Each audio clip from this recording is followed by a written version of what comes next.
Welcome to the SEG Latin America Regional Advisory Committee's webinar.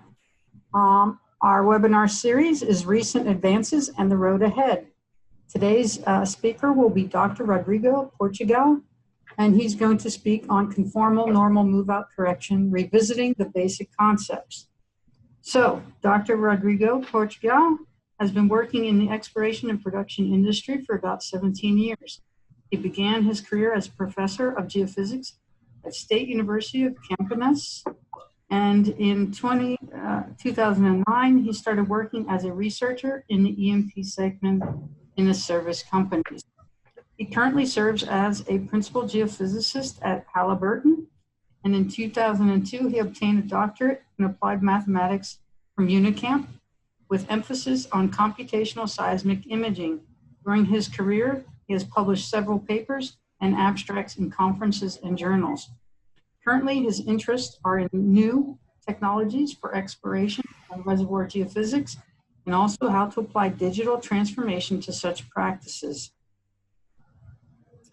The webinar today will be on conformal normal move-out correction, revisiting the basic concepts. Before we begin, if you have a question, please raise your hand in the webinar interface, and I will move you where you can ask your questions directly.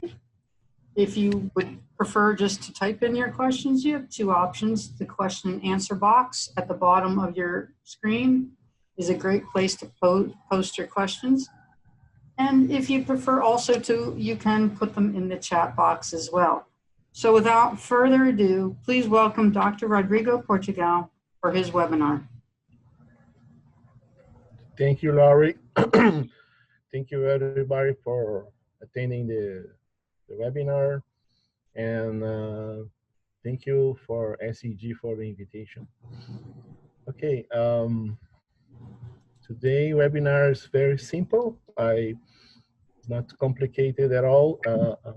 I'm just trying to show you some revisiting of the basic concepts of normal move-out correction that I kind of stumble when I used to give lectures to students and also for colleagues here in my company. The basic concepts of processing. So let's go ahead.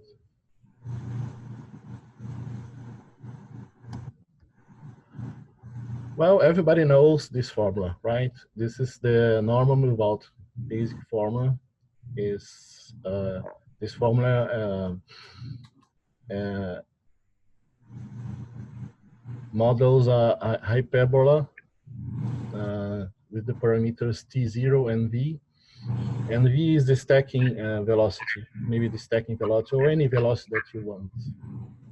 The thing is, and the h is the half offset. So this formula has many uses, and then you can derive this formula using the Pythagorean theorem using triangles. It's very simple, actually.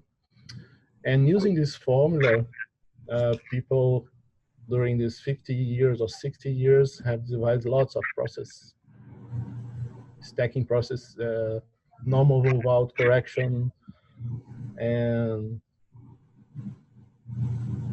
everything which is based on it. So when I start to show this formula to the students and also for colleagues for them to understand what's happening during the processing, I come up with this idea that I could vary or change some parameters to see what happened with theoretical hyperbolae, compare with the data we are trying to capture. So if we keep t0 constant and changes the v parameter, we obtain this kind of cartoon here in the bottom. We have this fixed point of departure of the hyperbola, and then depending on the V, we have the different hyperbolas, or and then we can see this in these colors. The bigger the V, more flat are the hyperbola are, right? So in this cartoon, the blue hyperbola has a smaller V than the green one. And this is one thing that we can do with this formula to understand what's happening. So the idea is to trying to find the best parameters for velocity modeling or velocity analysis, or for stacking, we need to find the best T0 and V to match this seismic event. So, sorry, when we keep the V constant and change the T0, we have a different scenario. We have several hyperbolae with different colors, as you can see here. And all of them starting in different positions, but are kind of converging to the same asymptote, which is this dashed line. So again, here, we are trying to find the best pair of parameters, T0 and V, and this can be seen as a process of velocity analysis. And then when I start to look at this cartoon, many years ago, I kind of start to be a little bit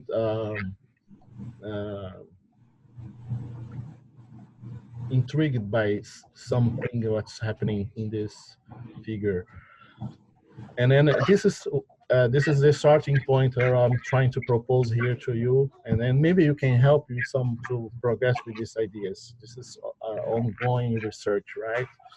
So what happened is, when this is the same thing as before, I vary a lot T0 and kept the velocity constant.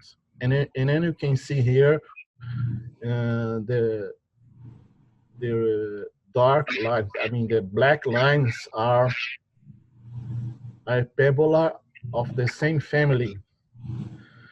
Which family is that? The family is that I change the parameter T0 but keep the V constant, and then I have many hyperbola in this set of hyperbola, and then we can say this is a family of hyperbola.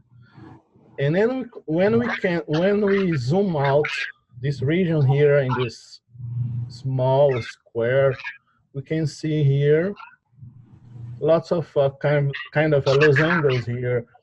Actually, this is the grid that is going. Any event passing through here is going to be interpolated. So the problem is, this is what I was intrigued. When we do the NMO correction, we bring this small losangles here back to our rectangle, right? So locally, this grid is very distorted, right? But coming back to the idea that I have a family hyperbola, one thing that we can construct is a family of orthogonal hyperbola. So if it exists, it's not guaranteed that it exists, but in this case, it sure exists. So for a family of hyperbola, the black ones, we can construct another family of hyperbola, which is the blue, composed by the blue ones. And the thing which is good on it is that, sorry, they are locally orthogonal, because from the construction I impose that. So in the same region that I stressed zoom out before, you can see now that the local grid It's not formed by losangles anymore, but they are small squares or rectangles. So locally, this grid is orthogonal. And this is what I meant by conformal mapping, because when we do this, when I have this situation of, we can produce a local transformation using complex variables, which brings, can construct locally a orthogonal grid.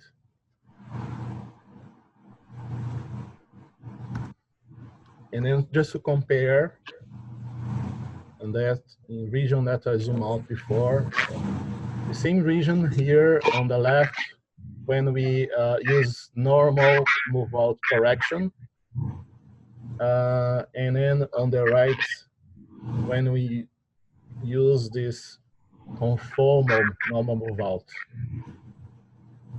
Okay? Yeah, so just one more example here, comparing the nodes of the grids when we produce animal corrections. On the left, the traditional one, and then we can see here that the grid on the right, in the more or less in the middle part or in the on the right part of it, is much more well behaved because they are locally orthogonal. And then what happens if we do the correction? I have a small cartoon here. When you do on the left, with the parameterization of the traditional or familiar animal correction that we have. And then just put some figure here, this kind of a smile or semi-ellipse, just to show the effects. And on the right, the same basic image, but overlain with the orthogonal grid formed by the conformal map.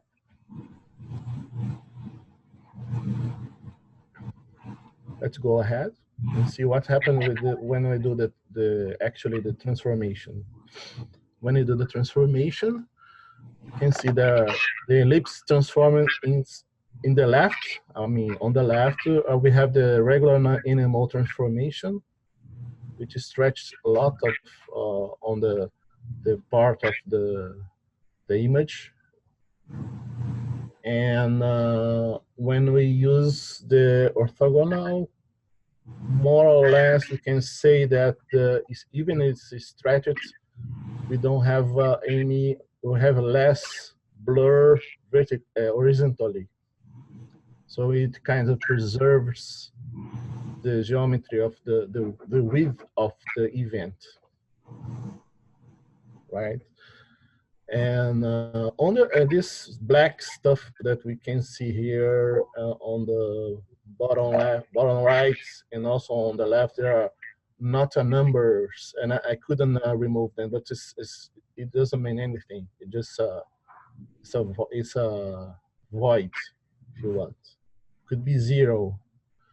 So the important thing is to analyze the image that we can see here, more or less on the mid-center and left. And then what happens if we use, if we do the same transformation on a seismic event? Again, I produce a synthetic seismic event. This is blur that you can see here in the images. And then when we impose the grids for the correction, we can see the grids, the distorted grids on the animal transformation here on the left, and then the thing that we are proposing here on the right, the conformal animal grid. And then when we do the correction, we have this effect. So you can see here that more or less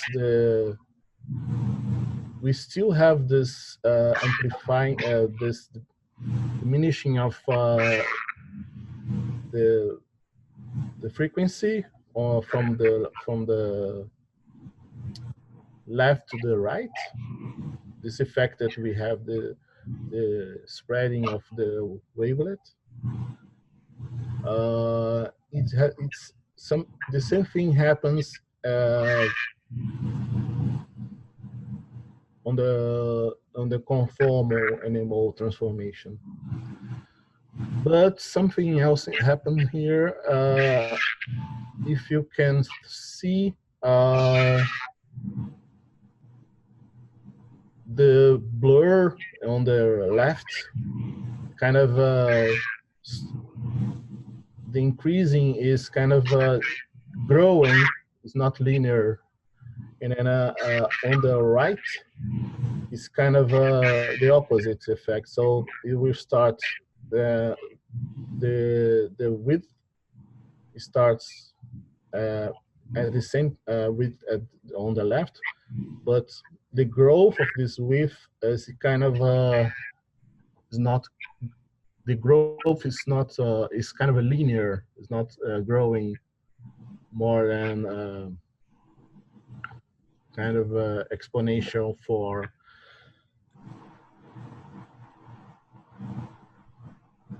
Okay, so this is what I had to show you. This is what what I have said before. This is ongoing research we are doing now. We need to dig more for real benefits. We're expecting that we can stack more data than before. I mean, we can go further in the stacking of data, and because I think we are expecting the effect of enlarging the width of the wavelets is not that big as the traditional one. We need to test this in more realistic data and also in real data to see the effects. And also we are expecting there's something is going to happen when we try to use this to eliminate multiples and have some benefit on the stack. If you have any ideas to how to use these, please share, or any comments. Thank you very much for your attention.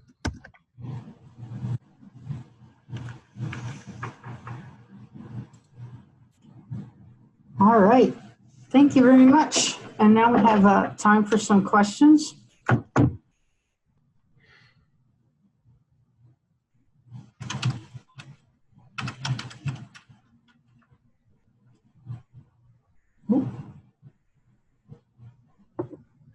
All right. Well, Nobody. Let me see.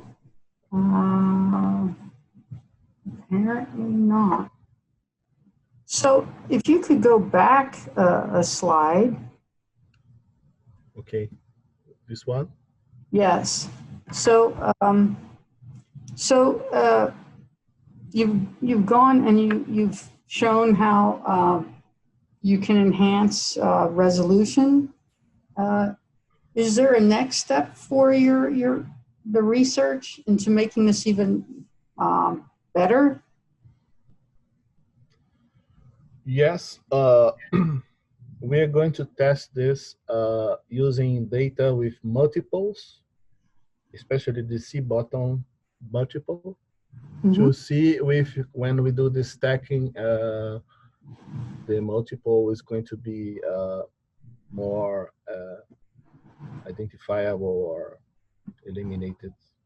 We're going to see the effect of this grid on other kind of events. I mean, the noise that, like swell noise or ground roll noise, or maybe, and then also in multiple, which we can see as a noise from some parts of the processing. So our expectation is that this grid is going to enhance other kind of stuff that we are not enhancing now with using the traditional NMO correction. Okay, thank you. We have a question, and they ask, have you tested this with coherent noise? No, this is the next step where I was talking about. Yeah, this is a good idea to test this, maybe to enhance some or to diminish the effects of the coherent noise. Okay.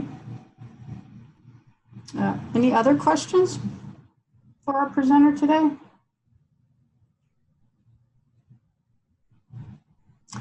All right. Apparently not. I guess we're done for the day. Thank you, Rodrigo, for presenting for us, and thank all of you for attending. And I look forward to having you join us again in the future. So thank you very much for your attention. And Rodrigo, thank you very much as well for presenting for us. Thank you all, and thank you, SAG, for the invitation. All right. Thank you. Everyone have a great day. Oh, wait, we do have one more quick question. Okay. Well, it's not really so much a question, but a comment. We would like to see results of future testing published in SEG literature. So don't forget, when you have data that tests this, come see SEG. Okay, sure, and we are planning to publish another kind of family of hyperbolae, and if all the mathematics behind it, and together with some better results with data. Okay, that's wonderful. All right, everybody, have a great day. Thank you for joining us. Bye-bye. Bye-bye.